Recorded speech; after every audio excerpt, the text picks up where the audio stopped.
Hey everybody, it's Chris Campbell, Keyglee, Atlanta here. I hope that everybody enjoyed the Phases of a Rehab video, part 1, where we deep dived all the way into every phase of a rehab, from site prep and architectural plans, all the way up to getting through your rough mechanicals and your inspections. This is going to be part 2 of that video, Phases of a Rehab, where we're going to go for everything fine finishes. So this is going to be drywall, interior carpentry, paint, all the way to taking photographs and listing the property, doing landscaping, things like that. So tune in and let's get started.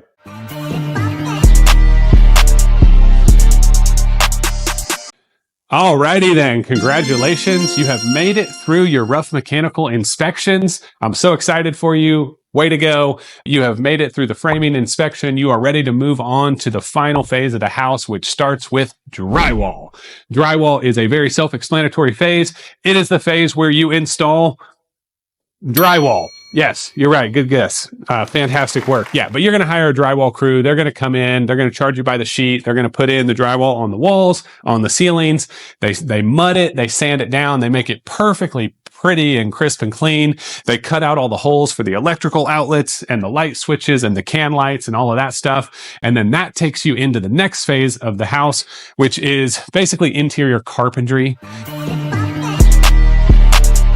Alrighty, so after you've got your drywall in place, one of the next things that's going to need to happen is interior trim. So they'll put in all of these door frames, door trim, your baseboards will get put in. Interior doors will also happen. Some people call this interior carpentry, but this phase is important and it'll start to put the look and the feel of the house as you'll start to see the rooms kind of come together.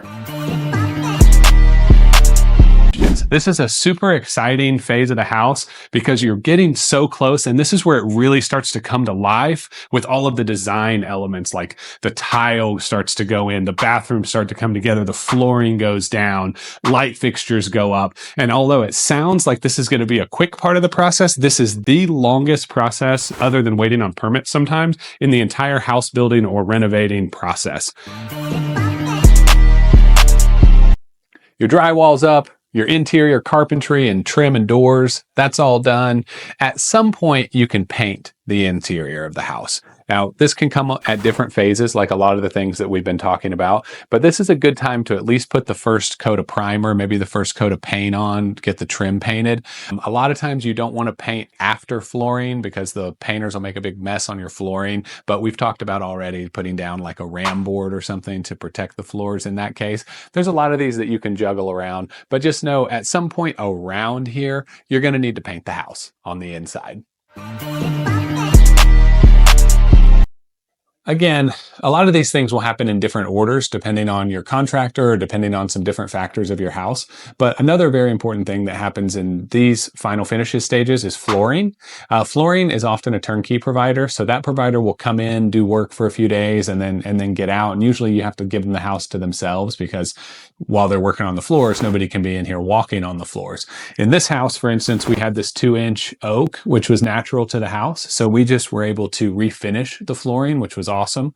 Sometimes you're laying new flooring and you'll lay it and then they'll fill in the holes and stain it with a couple poly coats. And then at the very, very end of the house, they'll come back and put the final poly coat on. Other times, if it's LVP or something, you might put it down earlier. Some people wait until the very end to put in flooring so that the flooring doesn't get messed up, which happens all the time. You'll get caulk or grout or all kinds of different things on your flooring. If you do put down flooring earlier, it's usually pretty advisable to put down like a ram board or some sort of craft paper or some sort of protective barrier on the floors. That way the crew can move around freely and work on the house without doing a bunch of damage to it. Flooring is a very important part of the house and the look and the feel. We did a very light, like blonde finish on this flooring. It really makes the room look bright and airy and really nice. And it really kind of ties everything together. Okie dokie. So cabinets is another thing that can come either before flooring or after flooring. Some people like to put their flooring all the way under. In this case, where we had hardwoods, we definitely put the flooring in first, and then we did the cabinets. Sometime with luxury vinyl plank or LVP flooring, you'll put the cabinets in first and then run the LVP right up to the edge of it. I personally prefer it to be underneath. In my mind, it's kind of weird and it probably doesn't make any sense, but I think if somebody ever moves a cabinet, wants to get rid of some cabinets, I would hate for there not to be flooring under there. Even though really the cabinet being on top of the flooring probably messes up the flooring anyway. So it's probably a moot point whether you do flooring before cabinets or cabinets before flooring. You know, your cabinet installer, that's probably going to be an interior carpenter. It might be the same person that hung your doors and put in your baseboards and trim, or it could be somebody totally different. A lot of cabinet vendors also have cabinet installers, and they'll come do your cabinet install. And then once your cabinets are in, then you can get your countertop guy out and they'll come in and measure and template for your countertops, and they can show you some different stone selections. You know, we used a Calcutta quartz, which is a really nice man-made finish. Looks and feels like stone, but it's really durable, really, really pretty and nice. Then you can get your countertops put in and they will cut the holes for the sinks. And usually your countertop vendor will also install the sinks. And sometimes you'll have sinks put into your bathrooms as well. Sometimes you'll buy vanities, and those vanities will come with countertops and sinks already built in. This is an example of a vanity that comes with the countertop and sink. So this vanity comes pre-manufactured. It comes with this countertop and the sink already built in. So you wouldn't need your countertop vendor to deal with this one. Now, just give me a second of privacy, please. Other times you're going to buy cabinets from your same cabinet vendor that gave you your kitchen cabinets, and those are going to come with no countertops and no sinks. And so that, in that case, your countertop vendor would install the countertops on those the same time they're doing the kitchen countertops. Once you get the kitchen countertops installed, and the bathroom for that matter, then you can get the backsplash tiled. That's kind of one of the last pieces you do in the kitchen. You tile the backsplash, and then I guess the final last piece of the kitchen would be installing your appliances. Your appliances will probably be delivered sometime before that, but you'll need somebody to come connect them and make sure that they're all functioning properly so that when you sell the house and the homeowners have their home inspection done, everything works as it should. Another very important part of the process is tile. So we did talk about kitchen backsplash tile a few moments ago, but that comes later. Before you would do that, sometime around flooring, probably after interior trim, but again, a lot of these parts can shuffle around a little bit. You'll want to put tile in your bathrooms. So tile your bathroom floors, tile your showers. They'll lay the shower pan in the mud and whatnot. The same vendor will usually do all of that. You have everything tiled and ready for the next vendors to come in. In this particular house, we chose a Chloe green subway tile, which I think is absolutely beautiful. We did a vertical stacked pattern, which I kind of love this pattern of tile. I think it has a nice, clean, modern look, and it looks really cool. After you've gotten your tile in, then they can come and they can do plumbing trim. Plumbing trim out just means like fixtures get put on. So if you have your vanities in place, you have your countertops in place, you've got your tile in place, then they can come put the shower heads on, they can install the toilets, they can connect the sinks to the actual water drain lines and the hot and cold supply lines. They can also put on your faucets, and that's called plumbing trim.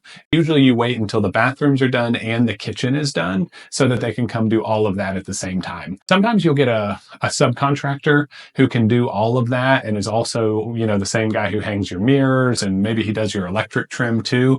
But if you're doing a bigger job that you have a big rough plumbing at the beginning, a lot of times your rough plumber will come back and will also do the plumbing trim out, usually at kind of bulked into the same price, or they'll charge you 75% for the rough and 25% for the trim out or something like that. So after your plumbers have come in and done the plumbing trim out, then you have what's called bathroom trim. And this is just the little knickknacks that kind of tie the bathroom together. Things like mirrors. Sometimes if you do the big like plate mirror, that'll come in sooner, or you'll have a mirror company come install them. They do that a lot in new construction builds.